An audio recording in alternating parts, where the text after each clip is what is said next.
am Commander GEN.YAHANNA here. You know I had to jump in with y'all on another one. You want to hear some crazy mess. 52 former black McDonald's franchisees are suing McDonald's, meaning these are McDonald's owners of McDonald's franchises are now suing McDonald's. All right, well, McDonald's involved in some high-profile legal battles, and today it is facing another. Black former franchisees are suing McDonald's, demanding economic justice. What I want you to keep in mind is that, of course, McDonald's is supposed to be known for being so pro-black. I woke up and found you creeping tiptoe. Oh, girl, I know your secret. You dipping on me. Got that McNuggets loving. You went to McDonald's? It just ain't fair.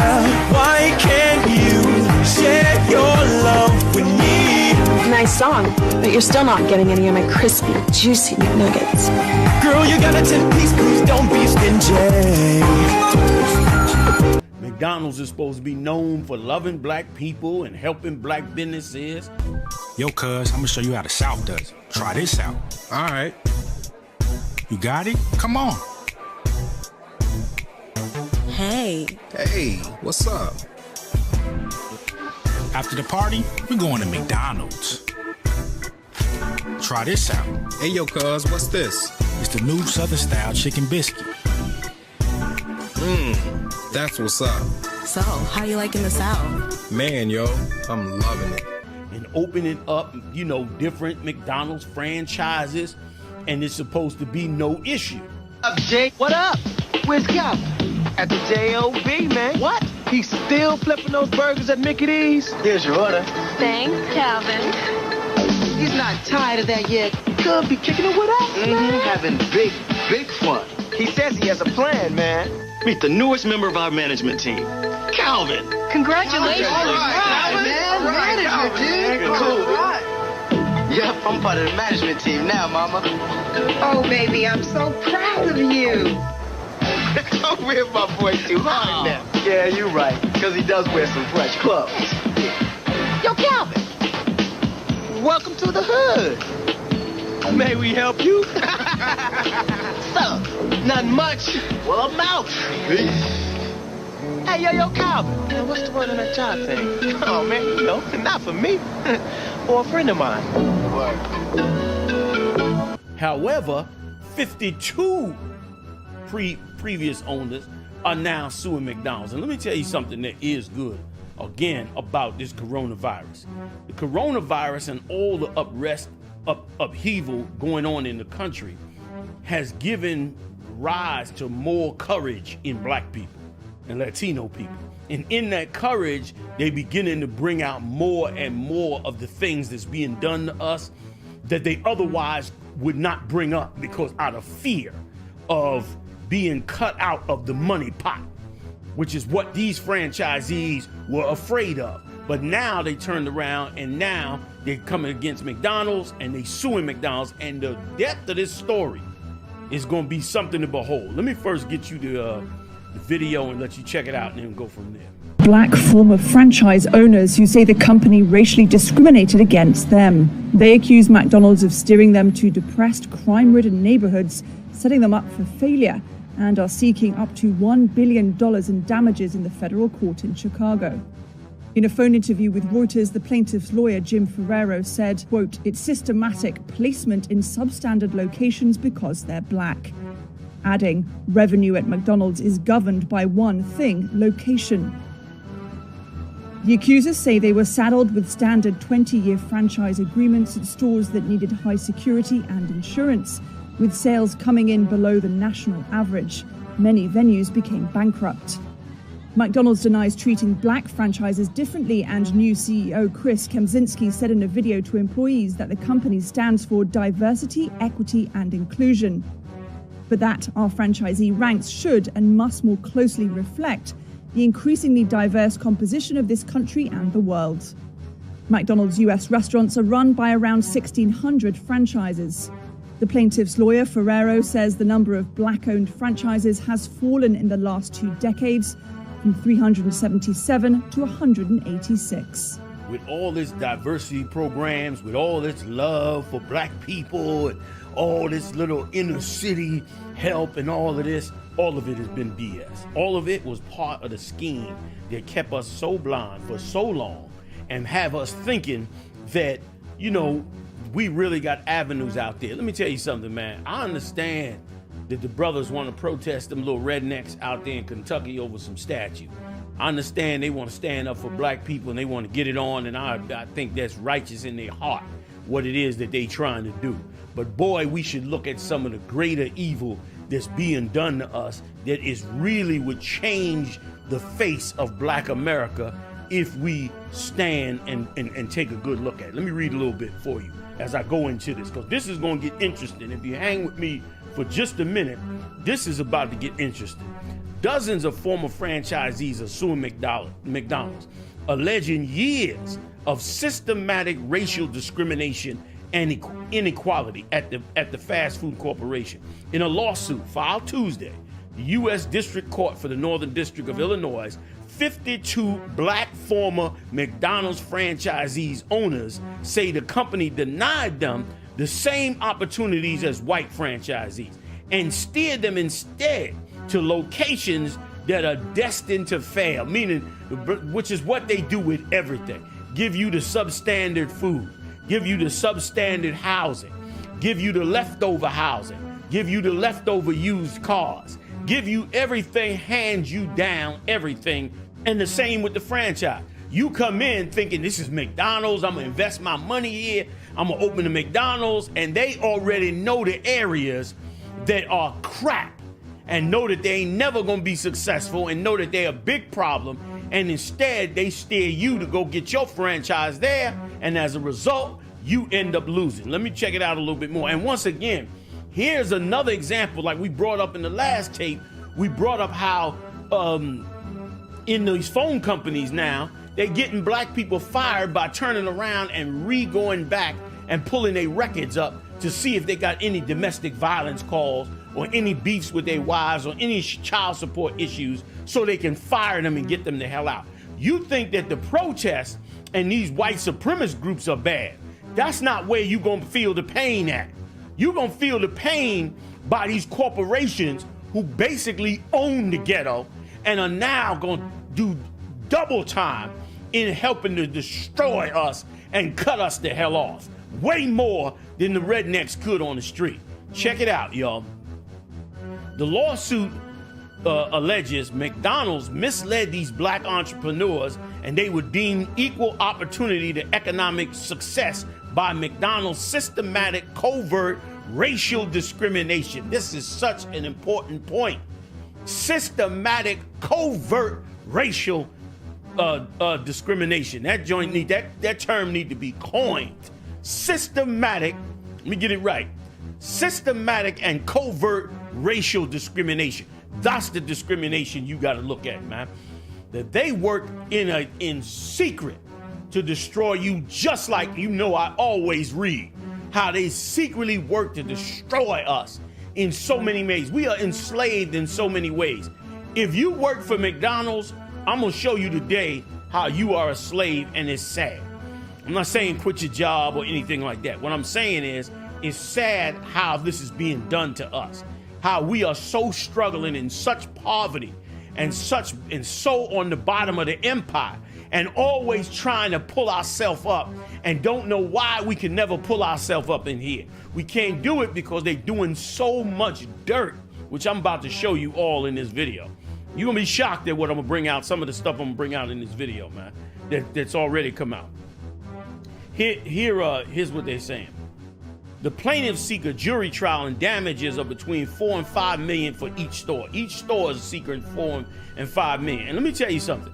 They got lured in because, once again, McDonald's, like a lot of corporations, love to promote their diversity, love to show themselves as though they really care about us, when really it's a hustle to make you feel at home while they robbing you blind.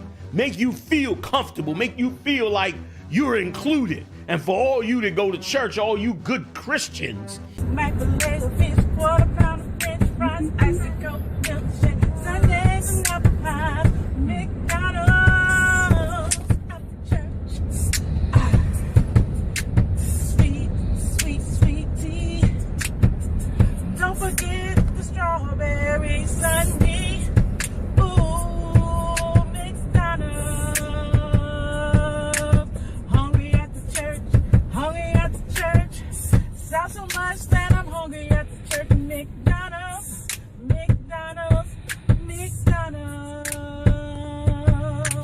And for all you that go to church, all you good Christians that believe in it and get caught up in it, you get sucked in the door and they destroy your whole life. Here's what it said.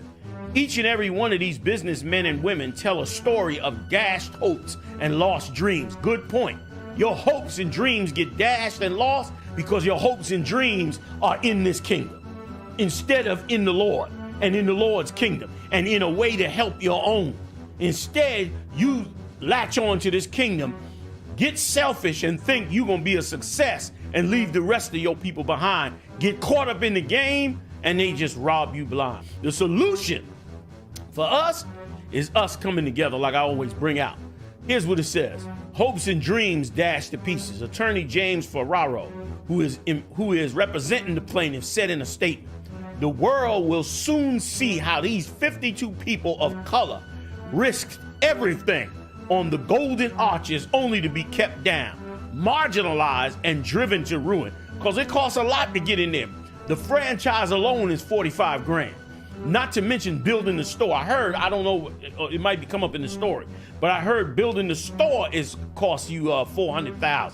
So you're looking at almost $500,000 to get in with the McDonald's. And if you got a little money, you've been in the service, been saving your money, and you now say, I'm gonna put my chances on the line and get me a McDonald's, and you go opening a McDonald's thinking you're gonna be dealt with fairly. You know, black people love it. They always talk about eat at McDonald's. It's worldwide, one of the top companies in the world. Come to find out the whole time they ripping you off, bringing you down to the grave and destroying you. These areas is where we never address these areas. We never address these areas and look at what we should be doing while we waiting on Christ's return. What we could be doing. The Israelite School, I.S.U.P.K, we on that. We in that, okay? Let me get a little bit more. The complaint alleges the company steered black franchisees to locations with low sales, high security, and insurance costs, and were essentially a financial suicide mission. Damn. Sent them black owners and Latino owners and others to financial suicide, trying to join one of the biggest, most successful corporations on the planet. You should have had no issue. There should have been no issue with getting this McDonald's. Here's what it said.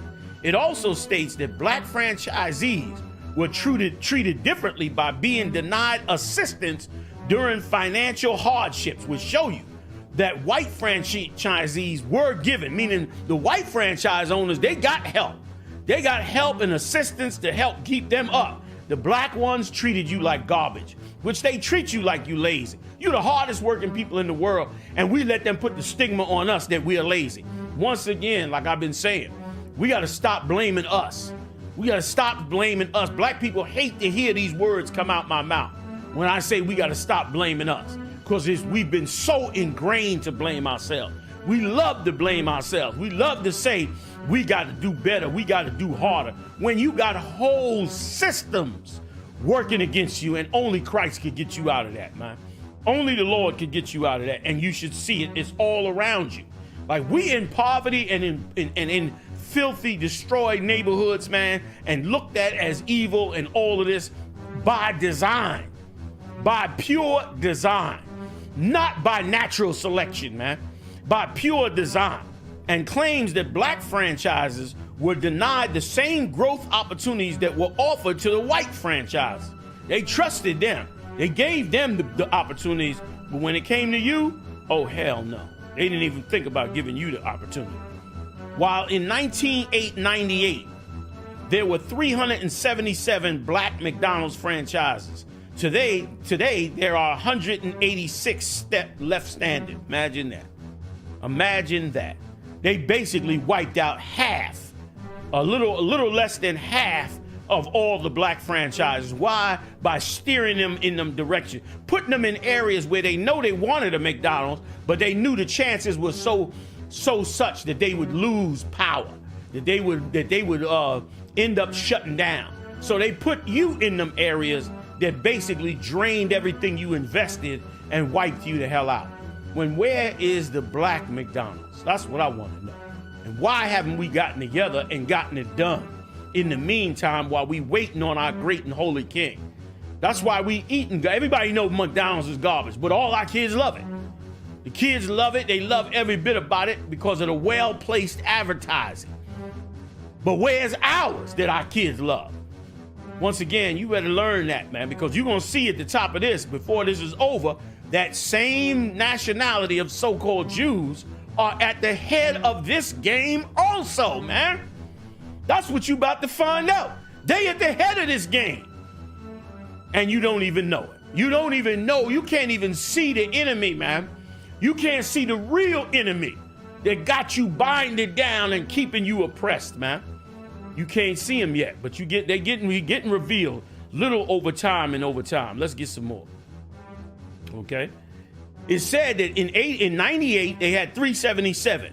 Now in 2020, 186 left. According to a statement from Ferraro's office, during the same period, however, McDonald's stores, listen to this, y'all, have increased by 15,000 locations, man. 15,000 locations. They now have 36,000 McDonald's in the U.S. 36,000. They almost doubled the amount, but cut half of the black ones out. And of course, they'll say they didn't work hard or they were lazy or they didn't do this and didn't do that. All of it will be a lie. Every bit of it will be a lie. They systematically grinding you out while you sitting up there begging and voting, and the politician's job is only to keep you appeased, man. It's not to return you back to the Lord. When you return back to the Lord, you break from them, man, and you start to work on your own, and you're going to do great when you do. You haven't gotten there yet, but you're going to get there, watch. Moreover, the cash flow gap for black McDonald's franchisees has tripled between 2010 and 2019, meaning the gap on how much a black franchise makes as opposed to how much a white one makes. The court document states, citing National Black McDonald's Operators Association data, McDonald's categorically denied the lawsuit allegations in a statement and emphasized its commitment to diversity and equal opportunity. I'm gonna show you how that's a damn lie with McDonald's in a second. Bear with me 1 second. I'm gonna show you how that's a damn lie. These allegations fly in the face of everything we stand for as an organization and as partners to communities and small business owners around the world, the company said in a statement to ABC News. Not only do we categorically deny the allegations that these franchises were unable to succeed because of any form of discrimination by McDonald's, we are confident that the facts will show how committed we are to diversity and equal opportunity of the McDonald's system, including across our franchises, suppliers, employees, and so forth, statement said. Now, I'm going to show you how that's, first of all, a complete and total lie. They run these things to oppress you, to put you to death in this place. And it is why your sons and daughters are on the bottom of the barrel. First of all, let's look at real quick how much money McDonald's makes. Oh, we didn't even look at that, did we? Let's take a look. McDonald's, feel this for a minute, fam. Feel this for a minute. McDonald's makes it's worth $157 billion. Again, $1 billion is 1,000 million. So they have 157,000 millions. That's how much cash McDonald's is worth. Meanwhile, these black businesses, they've lost half of these black businesses and wiped them out. And here's why they wiped them out. They wiped them out because they hate you. And because they are a people that will never, ever give you a part in this kingdom, man. They will never give you a part in this kingdom.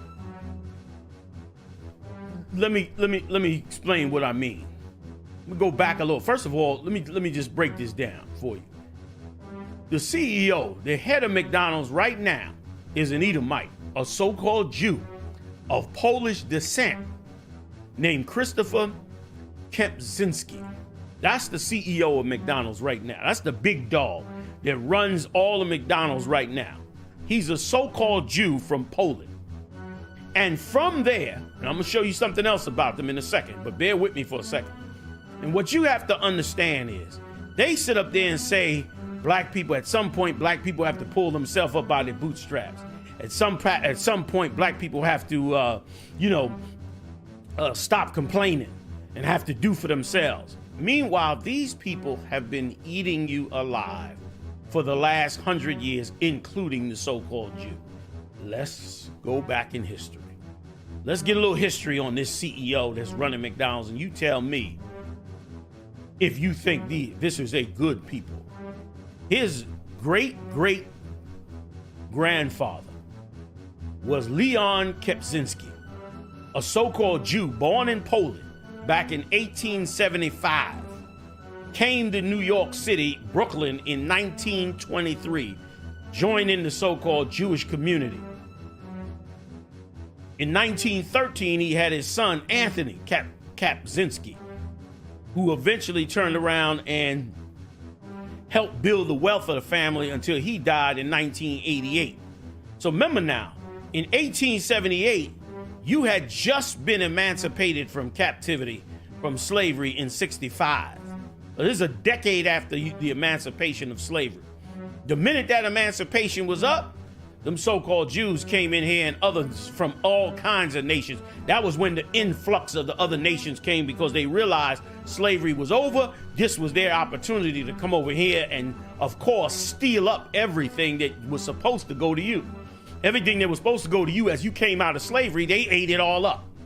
So he came over here back in 1923, shortly afterwards, changed his name and began in the real estate business and started gobbling up all of Brooklyn, every piece of Brooklyn they could. His son, who was born in 1913, who ran pretty much all the way to the 80s, he gobbled up tons of real estate and property and power over blacks and Latinos in this kingdom. He did so well that his son, the CEO Christopher's father, Richard, who was born in 1940s, remember now, 1940s, you still didn't have any civil rights. For 25 years, you still didn't have civil rights in 1940. But his son was able to go to college. His son was able to go to school and become a vascular surgeon in 1940. He went on to have Christopher, who all these pretty much the last three of them went to Harvard University, and Christopher was born in 1967. He then, right after we got emancipated, that's when he was born, which of course we caught hell for 20, 30 more years, really up until today. So all while we was going through these hells from the cap slavery on up, they were building their family empires. They were building them up from the back in the 20s. They were building their families up unabridged from white racism. They had some racism because, of course, some other white groups didn't deal with them, but nobody dealt with you. So they had, since the 20s, they had plenty of time to educate their kids, buy up real estate, get power over you. And here we are, 2020. And now, in 2020, and long before 2020, he became the CEO, the ruling party, so to speak, of McDonald's. Now let's check a look at how they dealt with McDonald's. McDonald's, check this out. McDonald's workers had sued over a variety of workplace issues, including allegedly using a timekeeping system that prevented workers from being paid overtime. This is all while they're promoting how loving they are and how they work together with, that they have diversity and all of this BS. When meanwhile, the workers had to sue because they had timekeeping systems that made sure that poor black people making $7 an hour could not get any overtime. I've worked at McDonald's for over 10 years. I'm that face that you see that serves you your hash brown for breakfast, maybe a quarter pounder for lunch, and they even gave you a McFlurry to top off your dinner menu. So I ask you, if I caught the coronavirus, would you want me making your next meal? There are 500,000 McDonald's workers just like me that have to go to work whether sick or well because we have no paid sick leave.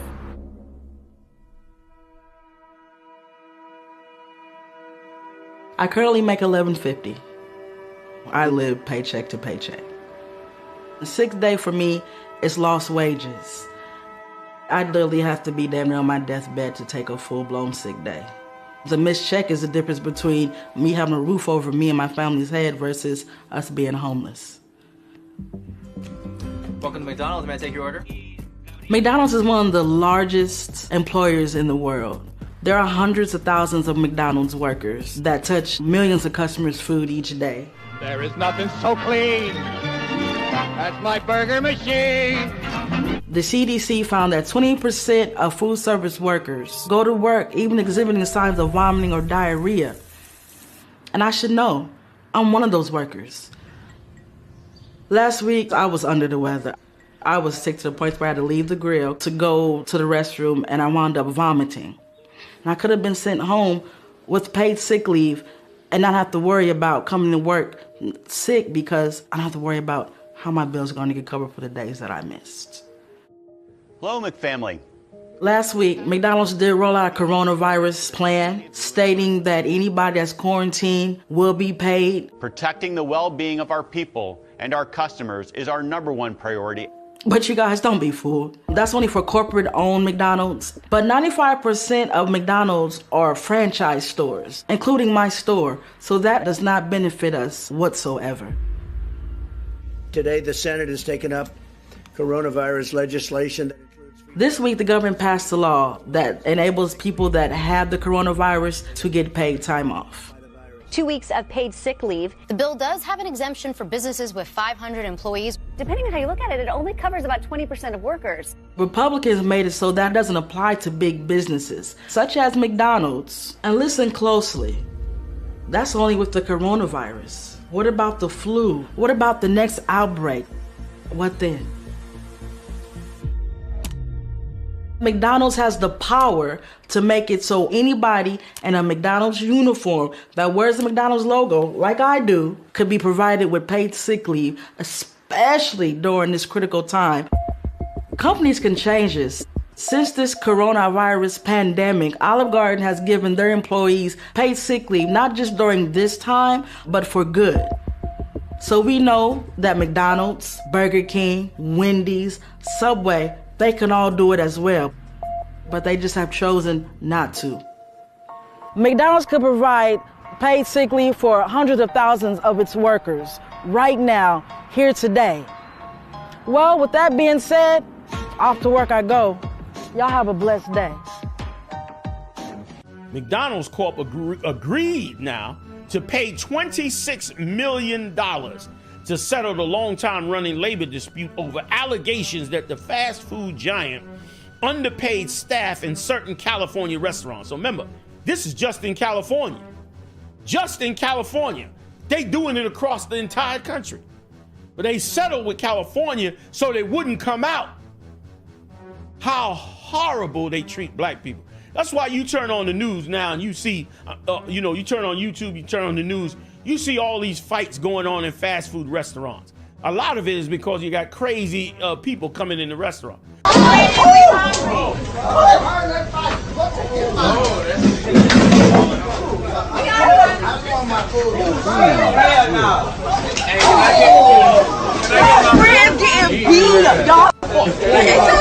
not my own.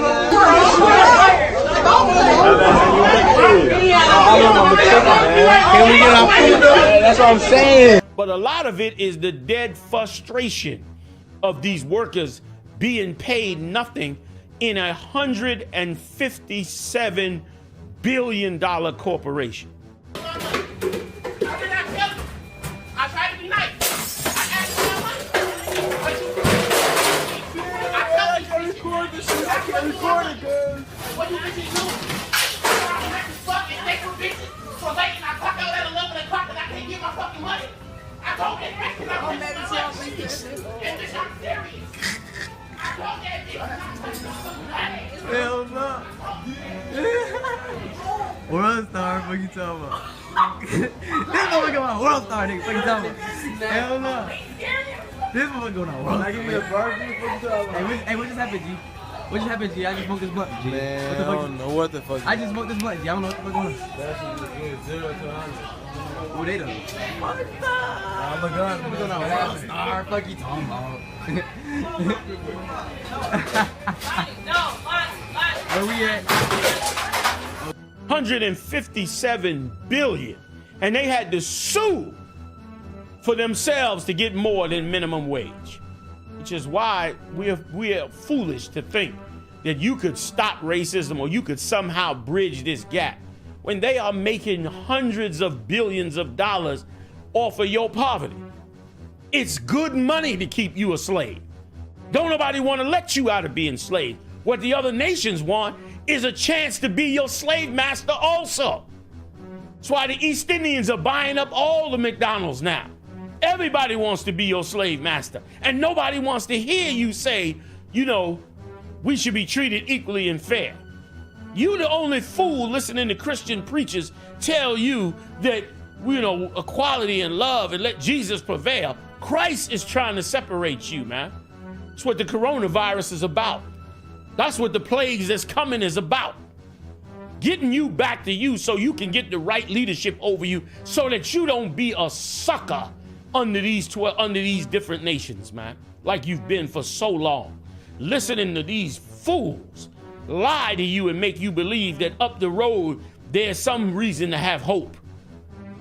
Which once again, these brothers and sisters that had these franchises, they had hopes and dreams. And them hopes and dreams got destroyed because them hopes and dreams was in a system that pretended to act like it was full of love and care and equality when it was all about ripping you off in any way they can. There's sharks in the water on you. Which is why I keep telling you, you got to return to your own. You want to see black people and Latino people prosper and come forward and rise up and really come on a level. Turn your back on this place, man. Turn your back on this place and begin to pull away from here and become true servants of Christ.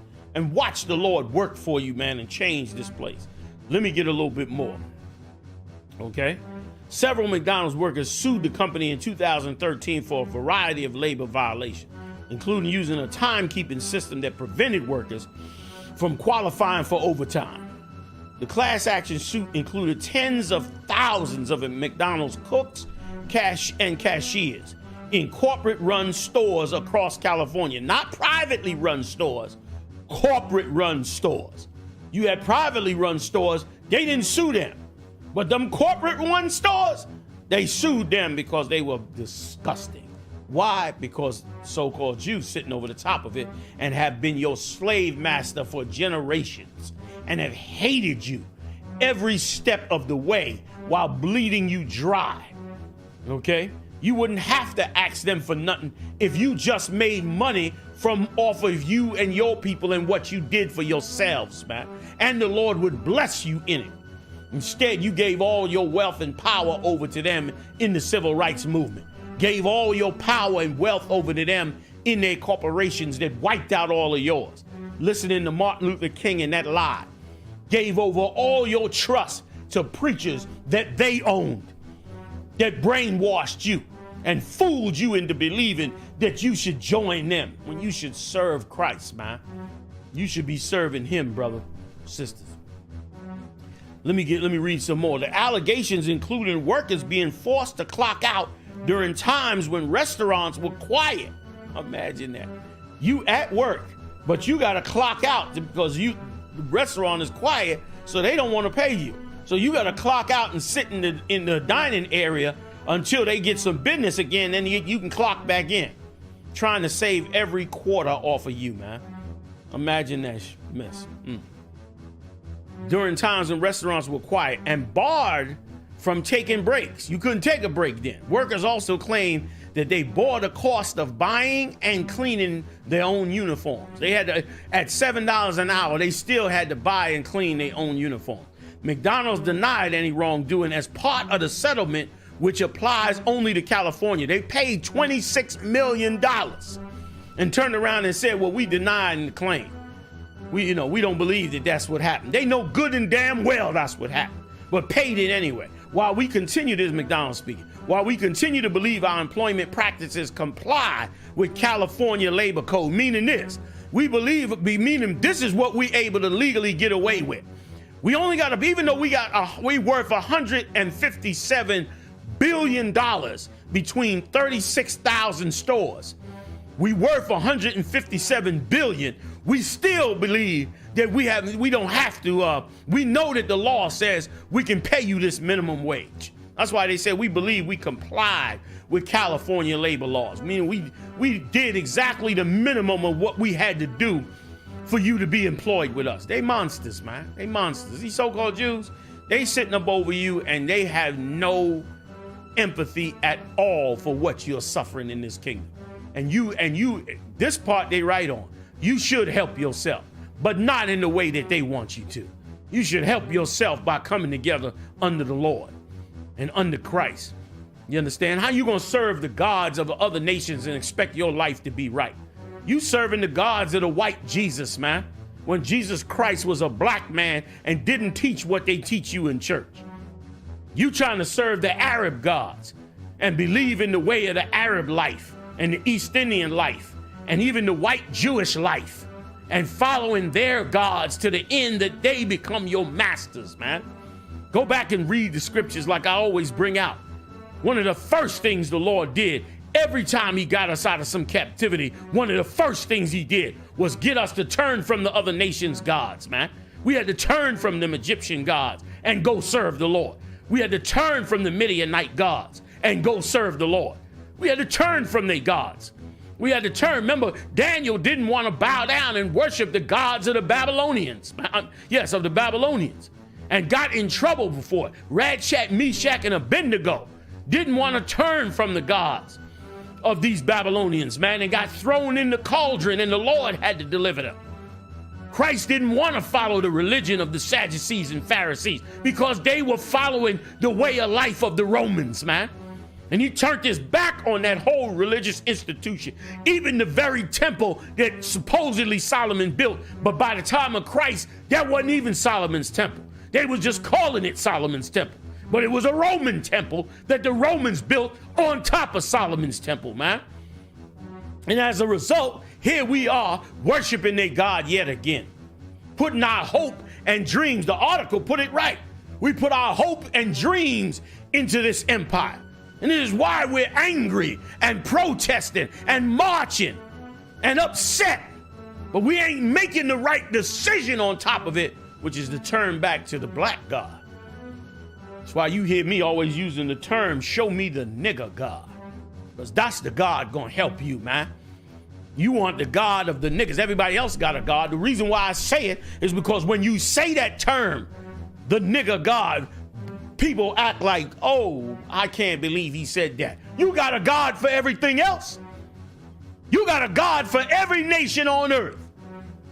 You worshiping the sun God, the moon God, every God on earth. There can't be a God for niggas. Where's that God at? Because I want to talk to him. Well, I found him. He's recorded in the Bible, man. He's recorded in the Bible. And Yahweh is his name. That's the God we should turn to. And we'll get something done. Okay?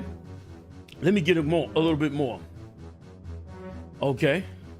The company also said it regularly adds training and resources to its corporate-owned restaurants to promote compliance with labor laws. Once again, back to compliance with labor laws, not fair treatment of labor, of the brothers and sisters that occupy these restaurants, man. It's a shame. These restaurants, many of them make more money than five-star restaurants all over the city. These fast food joints make way more money than tons of five-star restaurants that pay their employees $30, $40 an hour to bring out a plate to some rich person for $30 an hour. Wash their uniforms, buy them uniforms, give them huge tips, bonuses at the end of the year because they work in some high-end restaurant and the restaurant don't make nowhere near as much as a McDonald's makes. But the workers in the McDonald's, you pay them minimum wage. And say, well, we're complying with California's labor laws. We're not breaking any laws. We're not breaking any rules. And that's why it's such a horrible, horrible thing, man. It's such another layer of the massive captivity that the Lord's chosen people are in, man. Another layer of that massive captivity. Let me give you some more, okay, real quick. As part of the settlement, McDonald's agreed to permit workers to leave the restaurant during their meal period. You couldn't even leave the restaurant during your meal periods, man. And no longer dictate that workers take rest breaks only at the start of their shift. You can only take a break right when you come on shift, not during the shift. They monsters, huh? $157 billion company, man. And you had to sue them to take a decent break. This is captivity. This is why brothers and sisters so rude and nasty in the McDonald's, man. And ready to start a fight with you in a minute. It is also promised to maintain detailed electronic time records and provide additional uniforms to crew members. McDonald's has faced a string of employee issues at its U.S. restaurants this year. Labor organizers and some lawmakers have called on the company to address workplace harassment allegations and raise its minimum wage to $15 goddamn an hour. Imagine that. Okay? Imagine that. $7.25 an hour. And the restaurant makes the restaurant's worth $157 billion. The chain is worth $157 billion. But they got to be sued into paying you more than $7.25 an hour. Like, this is captivity, brothers and sisters. This is what real captivity looks like. So once again, it's crazy, man. One of the biggest corporations in the world. You would expect this corporation to be, you know, just and all of that, and all that, you know, black people in the world think. Meanwhile, you know, they steady up there doing the same hustle on you that they've been doing on everybody else. You know, thousands and thousands of workers, paying them next to nothing, while meanwhile building up white franchises, destroying black franchises, and wiping them out by the hundreds, while doubling the amount of franchise and building the company up to the damn sky. Now, in the coming weeks and days, they'll find a couple of Uncle Toms who got a few of them who are doing successful, and they'll bring them up into the forefront and act like nothing is going on. But what you should remember is that all across this country, man, they're paying these brothers and sisters absolutely nothing, while the company itself is worth $157 billion. Meanwhile, they paying brothers and sisters nothing. Your friendly neighborhood McDonald's, that whatever that is that's in that burger, there you go. Now you see what's going on. Then on top of it, I mean, it's the perfect storm of slavery, because every doctor will tell you that fast food is killing us. Fast food is bad. Fast food is too greasy. Fast food is all this. We love it. We eat it. Meanwhile, it's killing us, killing our parents, enslaving our children, wiping us out as part of the economy, all while telling us how diverse they are and how much they love us. Once again, it's very easy for us to do the will of the Lord and change our life and change the lives of our brothers and sisters. But all we have to do is care enough about our brothers and sisters to look dead in the eye of what is destroying us and face the fact that most everything we love, most everything we believe in is right, is completely wrong. Let me read this for you. Proverbs 14:26. Here's what it says. In the fear of the Lord is strong confidence, and his children shall have a place of refuge, man. The Lord's children will have a place in refuge if we fear the Lord and do what he said. 27th verse, Proverbs 14:27. The fear of the Lord is a fountain of life. When you fear the Lord, you're going to have a fountain of life, because he going to put borders around you.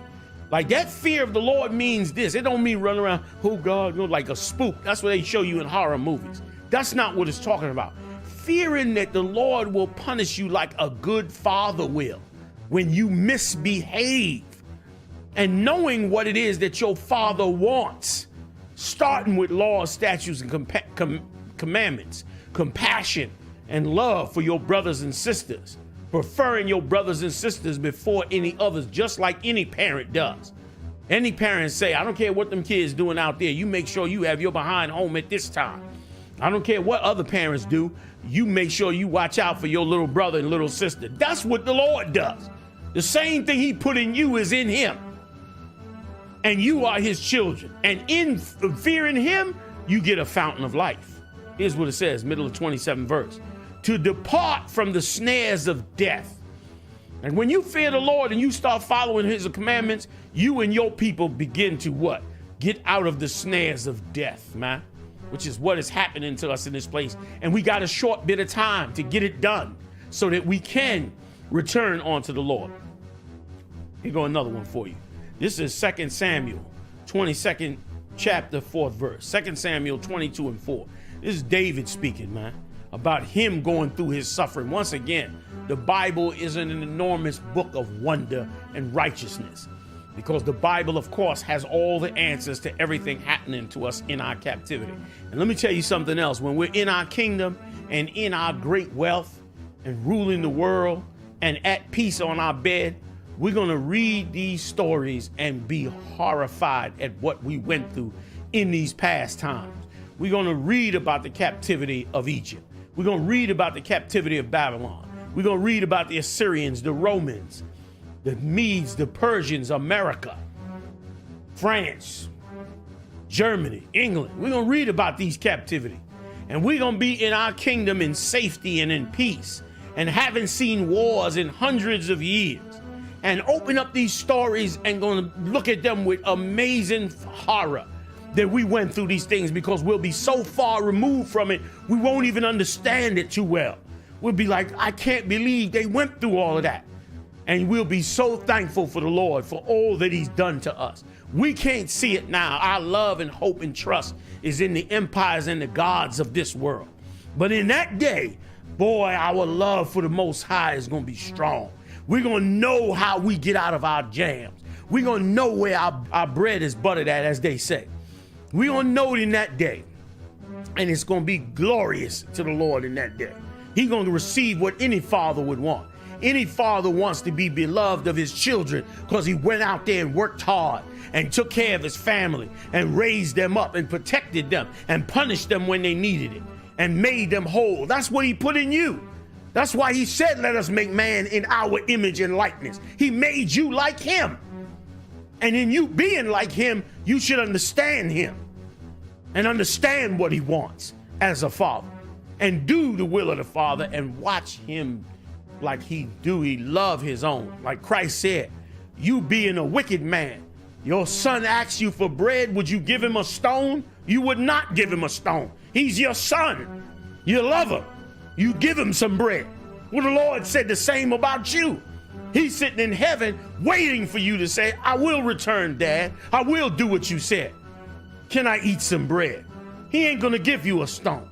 But like any good father, he got to punish you when you disobey. And now this punishment is over. It's time now. It's time now to walk with the Most High ever before. Here's what David said. I will call on the Lord, who is worthy to be praised. So shall I have saved from mine enemies. You see that? That's our route out of captivity. You don't get out of captivity no other way. David knew best. That was a warrior of warriors. He knew best how to get out of it. He says, so shall I be saved from mine enemies. He didn't put it in his own trust. He didn't put it in his own might. He didn't put it in his own ability, his political strategy, how good he was with a weapon, how many guns he had. He didn't put it in any of that. He put it in the Most High. He knew by standing with the Most High, who he said is worthy to be praised, which he's worthy to be praised because he's the one that can deliver you. He's worthy to get respected. Everybody loved a number one fighter. When Mike Tyson was fighting, everybody loved Mike. You couldn't help but love Mike. Mike was the champion, was knocking cats out. It was glorious to see Mike knock people out. He had nothing but love for it, despite all his, things as a man that he suffered in the flesh. They loved Mike. They love a champion. Well, guess what? The Most High is a champion too, and a champion fighter. He made the fighter. So if you love Mike Tyson, God made Mike Tyson. Okay? So that's just a fraction of how he will fight. That's why David understood it and said he was worthy to be praised, because he'll come and fight and be the champion whom you love. In the kingdom of heaven, oh man, we're going to praise the Most High like the baddest of baddest. We're going to praise him. We're going to praise Christ. We're going to be in the kingdom in peace and harmony with all nations under our feet, drinking wine, eating good, and we're going to read. Christ's going to be sitting there with us, and we're going to read about how he went up on this cross and how he took this beating and how he took this abuse and how he stood with the Lord to the end. And we're going to be flabbergasted, because again, we'll be 10 generations from a single war. We won't even know what war is. And we'll see that and be like, man, you was amazing. Man, you was something to see, Yahushua. That's the kingdom of heaven. That's what we're supposed to be shooting for. Let me read on. 2 Samuel 22:5. When the waves of death compassed me, the floods of ungodly men made me afraid. See that? David trusted in the Lord. When the waves of death compassed him, and it's waves of death coming now. Coronavirus is a wave of death. The prison system is a wave of death. Being stopped by the cops is a wave of death, man. Okay? The waves of death compassed him, man. The floods of ungodly men. And that McDonald's story we just went over, that's the floods of ungodly men. The music industry, the television industry, these are floods of ungodly men, man, that flood up our lives with lies and hypocrisies, and they destroy our mentality and mix us up and confuse us to where we don't even know what gender we're supposed to be. They messed us all up with this mess, man. Here's what the David said. The sorrows of hell compassed me about, and the snares of death prevented me. In my distress, 7th verse, I called upon the Lord and cried to my power. This is what David said, boy. In his distress, he cried unto the Most High. He found the nigger God. He found, I think I'm gonna get a t-shirt, the nigger God, or nigger God. Who is the nigger God? Something. I'm gonna work it out. Brothers, y'all work that out for me. All right. In my distress, I called upon the Lord and cried to my power. And he did hear my voice out of his temple. That's heaven. He heard David's voice out of his temple. You know why? Because David was in his temple. David wasn't serving the God of the other nations. He wasn't serving no white Jesus in church. He wasn't serving no Arab God in no Muslim mosque. He wasn't serving none of them gods. He was serving the God of Abraham, Isaac, and Jacob, recorded of in the Bible, Yahweh in the Hebrew. And in serving that God, he got heard out of his temple now. And my cry did enter into his ears. He pleaded, man, and it got entered into his ears. The problem with us is we standing and pleading to our slave master. Please, master, give us equal rights. Please, master, stop killing us by the cops. Please, master, this, and please, master, that. We should turn to the Lord and let him guide our steps. Let him make our decisions. Let the prophets of the Lord have a shot at leadership and watch what they do for the Lord's chosen people. 8th verse, 2 Samuel 22:8. Then the earth shook and trembled. That's what's going to happen.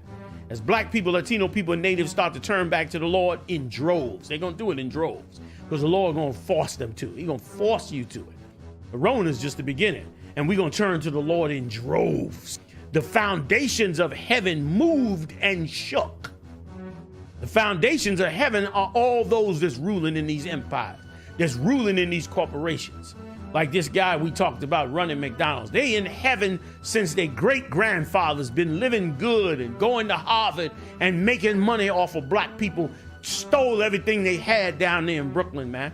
Robbed all them West Indians, them Benjamites, of all their real estate and property and swindled and cheated them, sent their kids to college and went and turned around and now ruling over us and enslaving our children at $7 an hour all across this empire, man.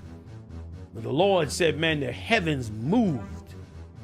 David said, representing the Lord, said the heaven moved and shook because he was wroth, because the Most High became angry at those that came against whom he loves, like any good father would. Any good father would deal with you that way. See, if you understand how a father should be, you would better understand what it is the Lord is requiring from you, what it is the Lord wants from you, man. Black and brown come together, man, brothers and sisters, man. I'll catch y'all on the next one, y'all. Shalom. A group of 52 black former McDonald's franchisees representing more than 200 stores suing the restaurant giant in federal court in Illinois, claiming that McDonald's sent this group on what it calls a, quote, financial suicide mission. The suit alleges that McDonald's knowingly discriminated against black franchisees as far back as 1968 by steering plaintiffs to locations with low volume sales and higher operating costs, including security costs due to crime, excluding plaintiffs from purchasing restaurants in the open market due to race, and denying plaintiffs support to allow them to overcome financial hardships while supporting white franchisees with rent relief and impact funding. The suit alleges that in 1998, there were 377 black franchisees in McDonald's. That's been cut in half to 186 during a time in which store count has more than doubled to 36,000. And that annual sales for the plaintiffs were about $2 million, which is about $700,000 below the McDonald's national average of $2.7 million between 2011 and 2016. McDonald's, as you mentioned, also in the midst of a legal battle with ousted CEO Steve Easterbrook, told CNBC the company, quote, categorically denies the allegations, adding that McDonald's does not place franchisees into locations but may suggest locations to them, that cash flow for black franchisees has been improving, and that while there's been a consolidation in the total number of franchise organizations across all demographic groups in McDonald's, the overall representation of black operators is broadly unchanged. Brian, back over to you. Yeah, this certainly is a big story. What kind of damages, Kate, might they be seeking as a group, and how can the plaintiffs prove this loss? So I spoke to the attorney last night, Jim Ferraro. He basically says this is all about the revenues. You can see that McDonald's steered the group of plaintiffs here to lower revenue generating restaurants. And as we mentioned, there are 52 plaintiffs here representing more than 200 stores. The attorney says that each store represents between $4 and $5 million in damages alone. And he also said we're going to be hearing more from the plaintiffs in the weeks to come, Brian. I want you to stay strong in the spirit of the Lord. Hey, listen, if you like this tape, hit the like button and share it, man. Hit the share button. Everybody share it to their own personal Facebook accounts. Share this video, man, to wake up brothers and sisters all over this earth. Hit the like button. Check me out Monday night. I'm live every Monday night. I bring the heavy hitters in. We do it up live right on this same channel. I'll see you then, Israel.